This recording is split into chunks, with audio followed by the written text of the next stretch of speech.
بتخاف تروح العزا مع صاحبك اللي بيضحكك؟ طب هات صاحبك وتعالى اقول لك ليه.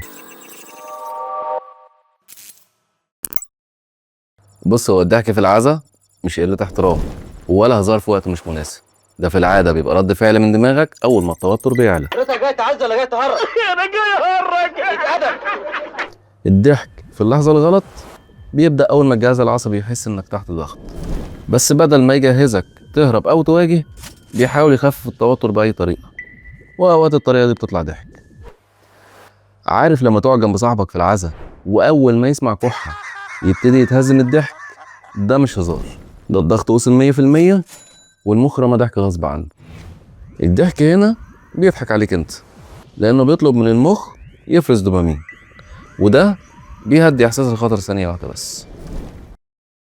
يعني باختصار، دماغك بتحاول تحميك من اللحظه المكتومه حتى لو عمل فيك موقف بايخ، وبعد ما الموقف يعدي المخ بيرجع يهدى وكأنه عمل ريستارت بنسخه اهدى.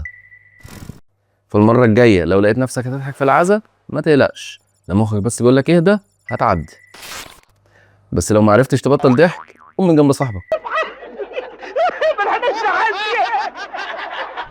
لو عجبتك الحلقه اعمل لايك ومتابعه، وقولي تحب نشرح ايه الحلقه الجايه، بس ما تنساش تبعتها لصاحبك الفضولي زينا.